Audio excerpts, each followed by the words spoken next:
G'day traders, mindset reset. It's Free Cash Tuesday. No trades for me today. I decided to just step back and not take anything, and one of the reasons is that my approach is getting a bit more specific, and I'm quite happy to wait for the backside or the larger 3-day template setups for ideally a first red day, first green day opportunity. There was some first green day opportunities yesterday that continued with parabolic moves in Asia this morning, or last night, the morning session for Asia on pound Australian, euro Australian. We had reversal opportunities up high, euro yen, pound yen, that actually spiked quite aggressively right just after New York Open. We had a third hour short squeeze today on gold. The indexes were narrow consolidated range in the New York session, and a few traders mentioned they got chopped up on gold and the indexes. And I want to talk about that today, in that one of the reasons I've been harping on getting very specific about what your business model or your niche money-making setups are, because over the course of trying to build your business, if you're going to build it and scale it up in size.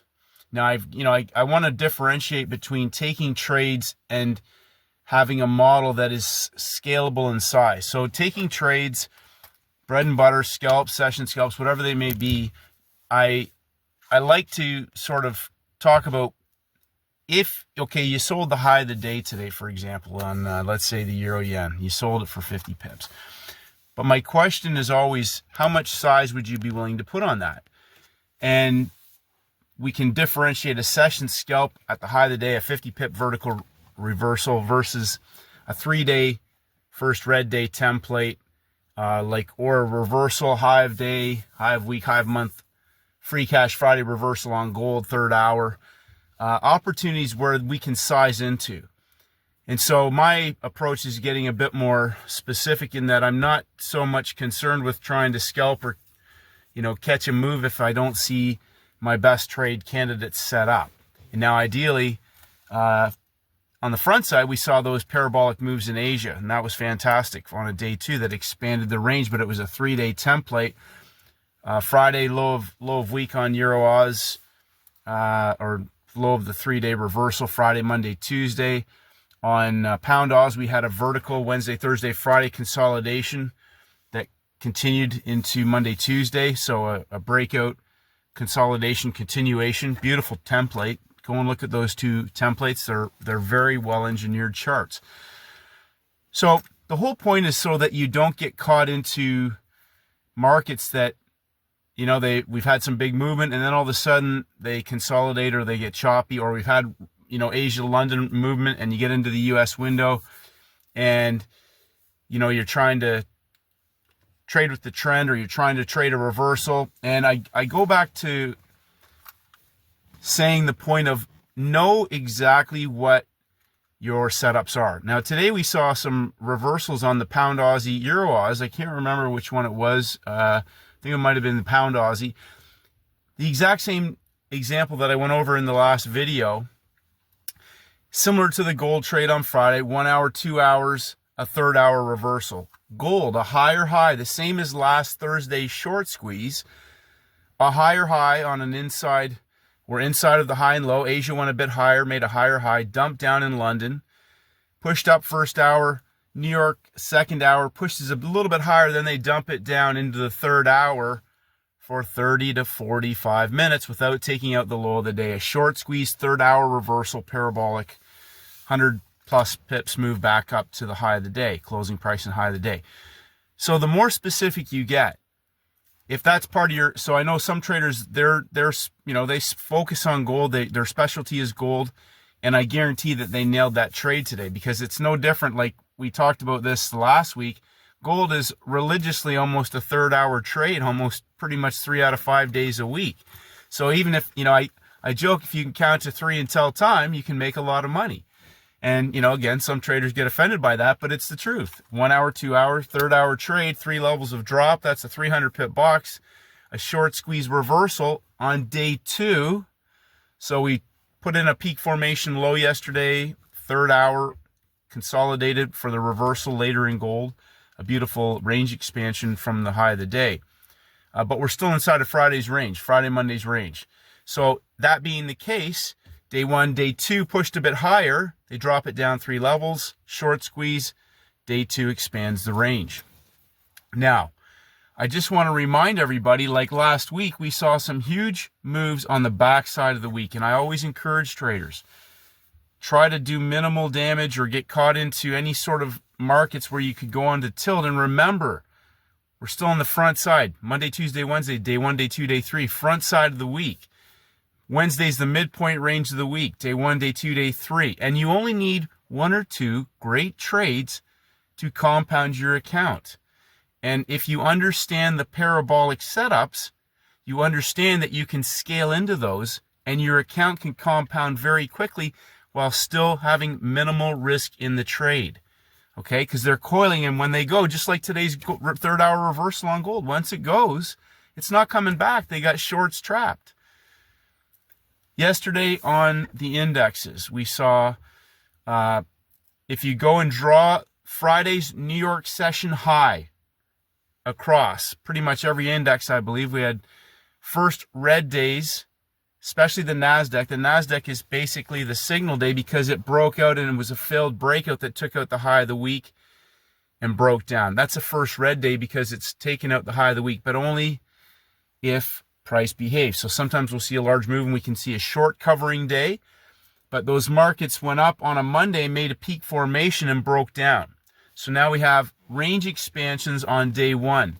So when we get a large range expansion on day one, you might want to get a little bit suspicious because now instead of day two expanding the range, we have markets that are consolidating down low. So we could have a day one, day two, day three, maybe an inside day or some kind of signal day, and we could have a large range day on Friday. Don't know. We'll watch how that sets up heading into the midpoint and the backside of the week. My point is this. If you understand what your best trade setup is. So yesterday I said this, what is your money-making 90-10 scalable best trade setup? And I got quite a few responses, and I really want to harp on specificity. So supply and demand is not a setup. Volume profile is not a setup. I know that might offend some traders, but when I say a setup, what exactly is the setup? When I say first red day, that's a setup. Breakout traders in the market, day one. Day two, we might get a signal day or higher, more day two breakouts. We could get a first red day that sets up. We can get an inside day. We can get a coil, a 3-day coil. We can get a first red day trade that doesn't go all the way. And then the second day after first red day goes for the range expansion, just like we saw on Euro Oz, Pound Oz, first green day. That's the coil, day two. So Friday's day one. Day two's the coil. Day three goes parabolic. And if you go and look at that chart where they move it at the end of the U.S. session and coil it sideways at the high of the day, that is the dead giveaway heading into day three in a 3-day template after the dump and pump for the parabolic explosive move. Now go and look at those charts. I'll go over them later today in a technical video. My point is this: the more specific you get, the more you can reproduce your results. Supply and demand is subjective. I know that might offend some people, but when you have specific criteria that align you, like going into Free Cash Friday, if we're either going to get a market that's going to be a parabolic trend trade or a parabolic reversal trade. The instruments, if you have a basket, we're going to be bound to find one, and it will be a very specific template. It'll either be already broken out. We could get a reversal on Thursday. Thursday could be the large range day. They can consolidate it inside. But there will be a market that gives us a best trade candidate. There's a best trade candidate in every session. You don't have to hit every best trade.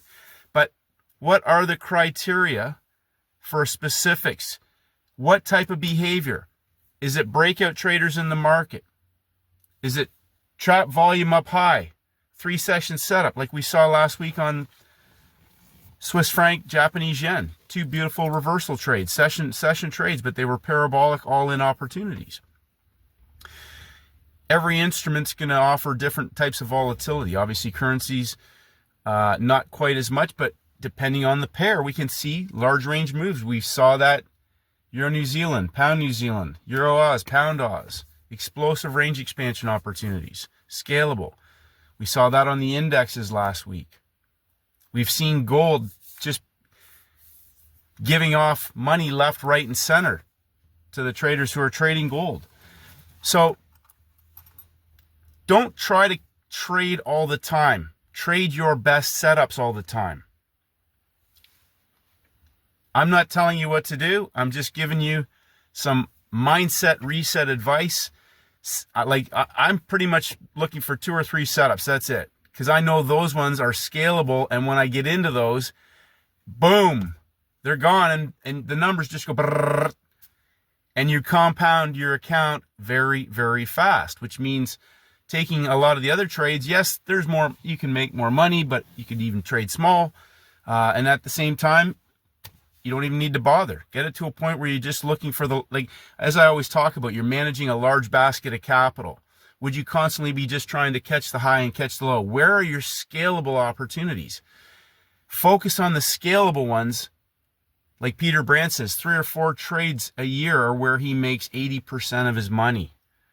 3 or 4 large trades a year. And it's the same thing on a smaller level because we're using geometrical range expansion opportunities that show up over 3-day templates. Same thing, just scaled down fractally. They're scalable in size. And 3 or 4 of those templates are responsible for 80% of my profits when they show up. The other 20%, bread and butter money, smaller session trades, whatever they may be. But make sure they're super clean and you understand what those setups are so that you don't get caught into other choppy markets. It affects your psychological capital. So that's why I keep saying, what are your setups that you're growing your business on? Trading markets versus trading setups. Because I know that there's tons of people out there who are trading markets, but they're trading the same size they were 10 years ago.